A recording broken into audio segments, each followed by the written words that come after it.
One पथ पर chapter ये दिया गया है। तुलसीदास उस समय की बात कर रहे हैं जब लखन, राम और सीता जी वन की ओर जा रहे थे और पहले सूक्त में सिंगारपुर की ओर प्रस्थान करते हुए शब्दों के बारे में बताया गया है। किस प्रकार से श्री राम, सीता, लक्ष्मण जी के साथ में वन की ओर जा रहे हैं और माता की स्थिति क्या है।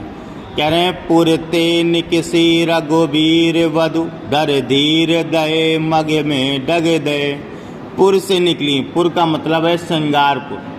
सिंगारपुर एक देश है, एक क्षेत्र है जहाँ से ये लोग निकल के आगे बढ़े। कौन? रघुवीर वधु, रघुवीर जी की पत्नी वधु माने धर्मपत्नी, यहाँ बात हो गई।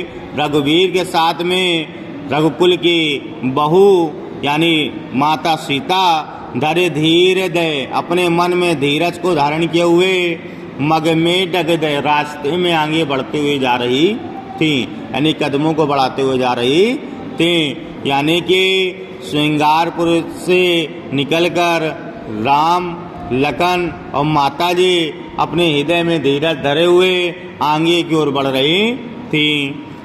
चल की बलि बाल कनी जल की पुट सूख गए मधुराधर वे। छल की भारी भार कनी जल की, यानी उनके मस्तक पर क्या है? पसीना निकल रहा था। तो देखते होगे जैसे सानिया जो है ये लटें नहीं निकलती, ऐसे माता की भी ऐसे कुछ बाल निकले हुए थे। तो पसीना की बूंद क्या थी? उस लट से बूंद से गिर रहे थे। तो वही कनि का यहाँ यूज हुआ है, कनि जल की, यानी जल की एक बूंद, यानी पसीने की बूंद वहाँ से क्या हो रही थी? नीचे गिरने लगी। और पूट सूख गए मधुराधर वह, और उनके ओंठ क्या थे? प्यास के कारण सूख गए थे। फिर पूछत है चलनो अब केत के पंच कुटी कई कित है।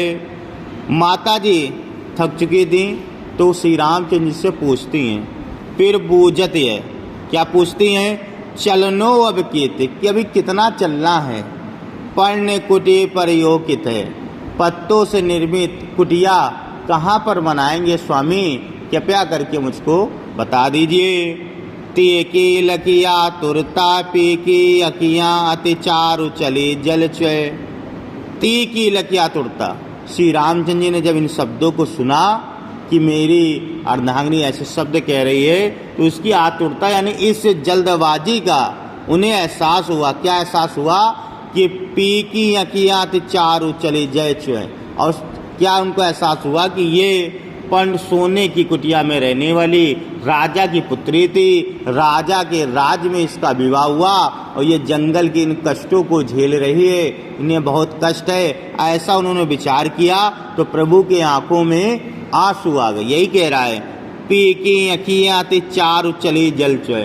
प्रभु की आंखों में क्या हो गए? आंसू आ गए। चारों लाइनों का अर्थ अगर एक साथ समझा जाए तो ये है कि रघुवीर जी सीता जी के साथ में सिंगारपुर से आगे रास्ते में चलते हुए आगे बढ़ते हैं तो माता सीता के मस्तक पर पसीने की बूंद गिरने लगती है और थकान के कारण उनके ओंठ सूख चुके होते हैं। फिर वह श्री रामचंद्र से पूछते हैं, प्रभु अभी कितना और चलना है? आखिर पत्तों से निर्मित पर्णकुटी का निर्माण कहाँ करेंगे?